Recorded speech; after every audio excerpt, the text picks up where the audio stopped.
Ice Queen One, Blade of Despair, item-item core sudah mulai diamankan dari masing-masing players.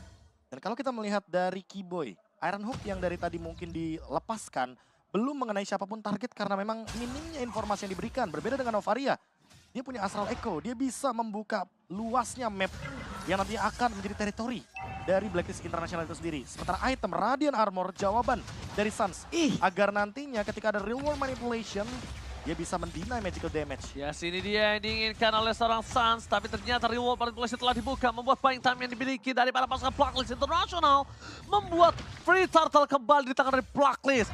2 turtle, no perfect turtle untuk kedua belah tim dimanapun.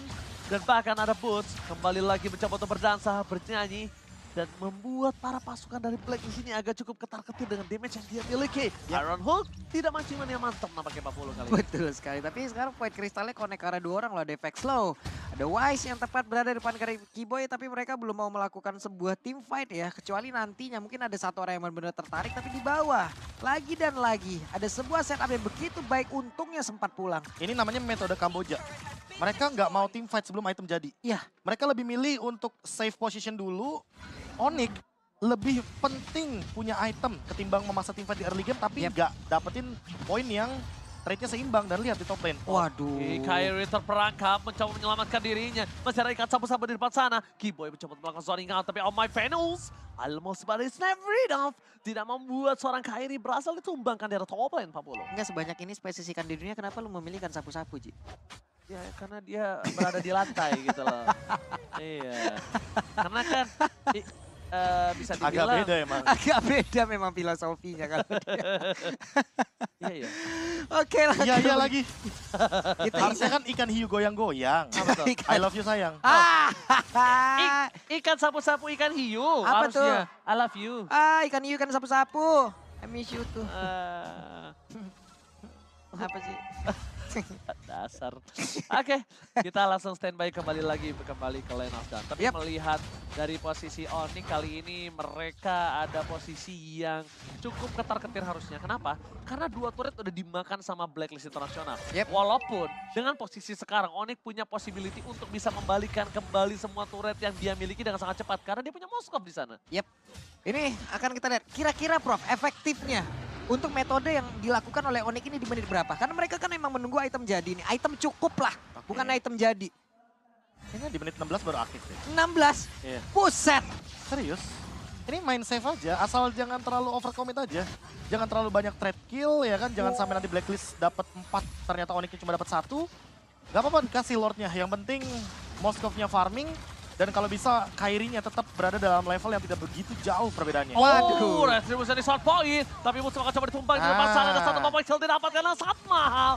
Battery, reward manipulation, dibalas dengan reward manipulation. Tapi nampaknya masih belum cukup enough kali ini. Tapi lihat Ini cewek dia di arah maksudnya, bottom lane. Ini yang gue bilang 40. Sebenarnya dia punya power untuk balikin turret 2.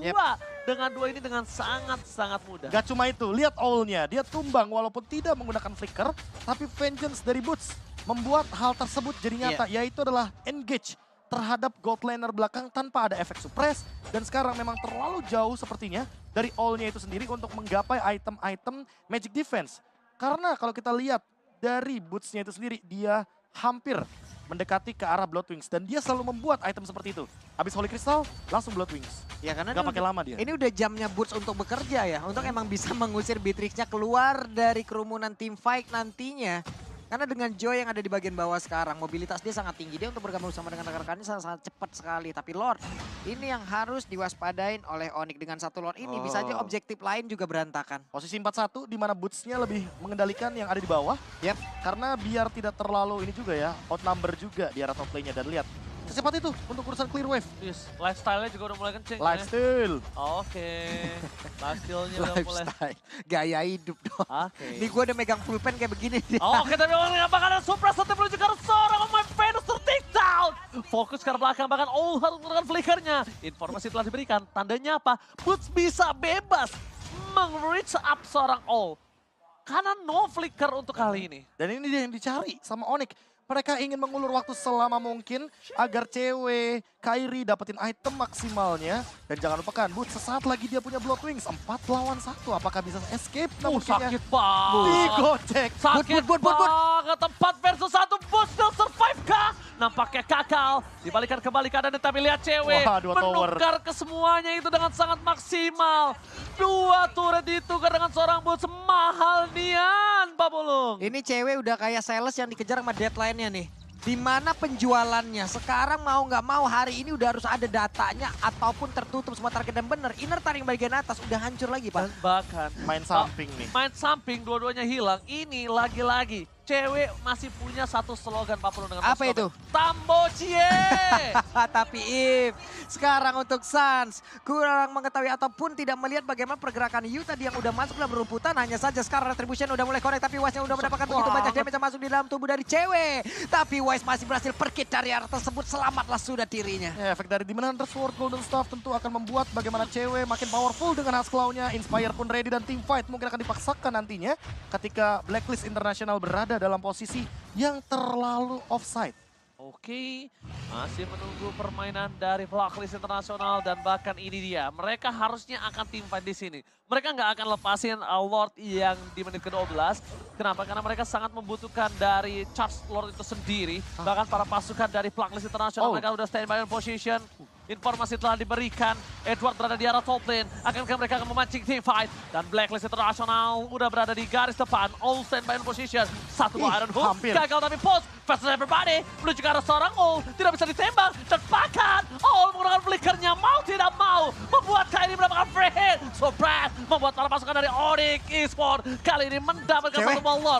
Walaupun cewek ditumbangkan bersama dengan seorang boots, setidaknya laning phase mereka masih dipegang dengan adanya 2 turret di atas dan 2 turret di arah bottom lane. Belum bersama dengan Lord nantinya. Yep, tadi nggak ada Beast Walker, dia nggak bisa lagi ngedes ke bagian belakang, tapi barusan ada Pedat dan juga penalty zone sepertinya udah mulai connect di area tersebut dan Franco pun harus hilang. Oke, dengan Franco hilang bersama dengan Lord yang kali ini. Cuma masalah utama untuk Blacklist Internasional adalah Lord muncul bersamaan dengan Boots dan juga cewek yang standby in position. Retribution dari Kairi terlalu terburu-buru. Nampaknya agak sedikit ragu di depan sana Pak Pulung. Yep, Renar, buset ada 2 sniper jarak jauh. Yang satu physical, satu magical, lu bakal pilih yang mana? Kayaknya mending physical sih, karena yang magical punya dire hit ya. Anyway, di satu sisi lainnya, karena ini udah balik lagi dari Onyx, mereka bakal set up. Hanya saja, yang sangat disayangkan adalah flicker dari Kiboy ini masih belum ready. Kalau sudah ready, sudah bisa dipastikan akan ada satu front line yang mungkin akan bisa langsung di bloodihan. Atau setidaknya nanti Boots akan di follow up oleh Kiboy dengan menggunakan satu buah flickernya.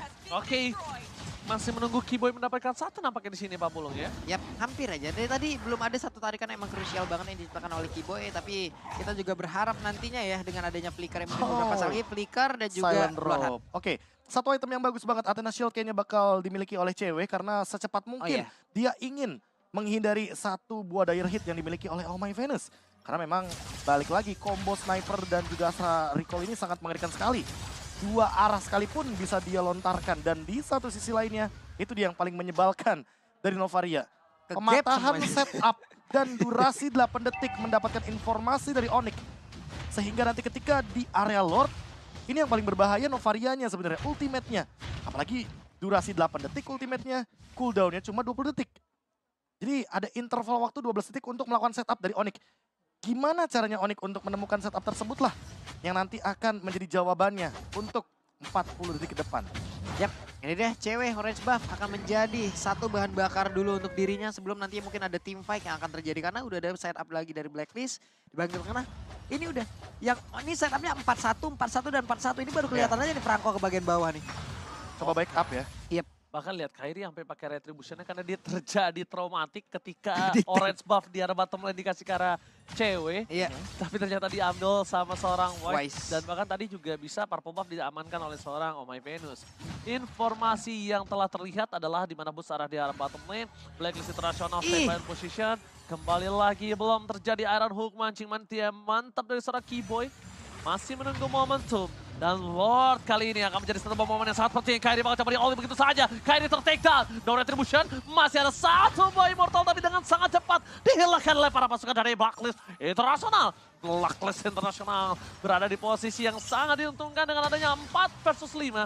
Tapi ternyata Edward akan mencoba mencari satu buah zoning out terhadap para pasukan dari Blacklist. Oh my Venus standby opposition, dilakukan manipulation. Tapi lihat damage dari seorang cewek. Terlalu sakit, cewek masih berada di depan sana. Depan karena press point-nya hendak menaik siapapun. Di sini sebaliknya, Bruce berhasil diberondong oleh para pasukan dari Blacklist International. No retribution, Wise memiliki retribution. Flicker telah digunakan. Iron Hawk! Tapi nampaknya masih gagal untuk bisa mendapatkan Lord yang kali ini. Oh my God! Ini bukan hal yang baik untuk para pasukan dari Onyx Indonesia. Karena mereka kehilangan 3 pemainnya, Profesor. Wah, ini kalau misalkan kita lihat sedikit ya, bagaimana all-in-nya Blacklist International kepada Kairi itu adalah awal mula dari bagaimana Blacklist melakukan setup. Berarti memang ketika berdekatan dengan menit-menit atau detik-detik Lord muncul, kayaknya harus lebih berhati-hati dan harus lebih memperhatikan bahwa pemegang kendali map untuk saat ini ada di tangan Novaria. Makanya setiap map akan dibukakan oleh Novaria, dia akan mencari informasinya dari Oh My Venus sehingga macro play dari Blacklist ini lebih unggul 1 langkah sedikit daripada Onyx. Hanya saja untuk urusan defense, balik lagi. Dengan pasif daripada Moskov, cewek seharusnya bisa maksimalin hal tersebut agar tidak semudah itu Blacklist melakukan endgame. Oke, karena masih terlalu jauh dari endgame, bakal Lordnya ditahan sebelum memasuki 1 base turret. Selesai dengan sangat cepat, tidak ada charge, dan bahkan dengan adanya Lord di menit kali ini benar-benar nggak cuan kalau menurut aku. Kenapa? Inner turret pun bahkan masih ada tersisa 1 di bottom lane walaupun di mid lane pecah. Oke, itu Mulai dia. lengkap juga itemnya. Tinggal kita lihat nanti apakah secepat mungkin dari Kairinya akan menggantikan immortality tersebut dengan Winter Truncheon. Dan 5 pemain ke arah bottom lane langsung terspill juga sepertinya. Waduh, ditembak, di all-in begitu saja. Terperangkap oleh para pasukan dari Blacklist International. Terperangkap, dan bahkan di depan sana Real World Manipulation membuat seorang Wise tershutdown. Finally, Wise kali ini tidak bisa menjadi satu badan untuk para pasukan dari Blacklist International. Maciman yang mantap! Walasen, cewek berhasil mendapatkan 1 point kill. All di depan sana, masih coba untuk melakukan one barrel situation. Terperangkap, 1 buah maciman dia mantap di momen yang sangat tepat, Pak Bulung. Yap, itu tadi Iron Hook ditambah lagi dengan ada 1 Spiro Misairi yang emang mementokkan langsung Wise ke arah dinding. Tapi Venus berusaha untuk memberikan bantuan, hanya saja tertangkap juga. Ini dah momen balikan yang akan diberikan kepada Moskov ataupun nantinya keseluruhan dari Onyx untuk bisa membabat habis seluruh turret yang ada. Iron udah boleh connect lagi. Langsung dari selanjutnya terperangkap, Edward masih bisa balikan ke arah belakang bersama dengan penalty zone yang all out untuk defensif. Tandanya kali ini ikan sapu-sapunya melenceng. Nampaknya tidak pakai power steering. Udah all out semua loh tadi, udah all in semuanya di situ. Tapi apalah daya, ada flicker dan juga penalty zone tadi yang sepertinya dikeluarkan ya Prof ya. Ya, untuk defensif jadi tidak akan ada serangan ofensif ke arah belakang. Cewek sepertinya cukup bebas. Apalagi Inspire-nya akan ready sesaat lagi. Tinggal kita tunggu nih, Keyboy dengan Iron Hook-nya berhasil mendapatkan Oh My Venus. Setidaknya itu menjadi jawaban. Karena Oh My Venus dari tadi benar-benar mengendalikan dengan Astral Echo-nya. Dari lini belakang, dia tidak tersentuh. Sekali tertangkap, Blacklist sudah bisa dipastikan akan lumpuh. Dan untuk Lord saat ini, ada kemungkinan Onyx akan mengembalikan bagaimana counter attack-nya. Dengan keuntungan di arah bottom lane, split push bisa dibuka. Tapi di arah top lane-nya Kairi, ingat dia ada efek knockback. Sehingga akan menguntungkan sekali dengan deadly catch. Dilepas. Apakah benar-benar dilepas? Kairi lagi-lagi benar-benar diperhatikan dengan Real World Manipulation. Apakah Tapi ternyata berhenti? belum selesai sampai di sini. Apakah berhenti? Masih di depan sana. Mereka coba notify tampakan retribusinya gagal. Berasa didapatkan oleh para pasukan dari Blacklist International. Kima di depan sana akan coba ditumbangkan. Immortality sudah ada. Dan Wise akan menjadi korban keganasan dari seorang bot. Bot versus everybody. Dan bahkan di depan sana shutdown terjadi. 2 point kill. Bahkan membuat para pasukan dari Blacklist International mendapatkan kerugian 3-man down. Counter setup itu yang dinantikan oleh Onyx. Mereka sudah paham betul. Selama ada Astral Echo, selama ada ultimate dari Novaria, mereka nggak akan bisa setup. Mereka nggak bakal bisa. Kalau Astral Echo-nya udah keluar, itu baru saatnya Boots akan bersinar. Dan ini dia, Lord yang hanya akan jadi Lord giveaway. Sia-sia. Sia-sia. Karena apa? Karena memang walaupun Lord menit 18 tidak akan ada efek apapun. Dan lihat minion di arah mid lane akan didorong oleh Onyx. Mereka akan memanfaatkan 2 lane untuk push. Mungkin bisa endgame. Oke, ini bencana untuk Oni. Real World Manipulation, fokus ke arah base-nya. Gak boleh apa-apa terjadi. Cewek! Moskov. Cewek! One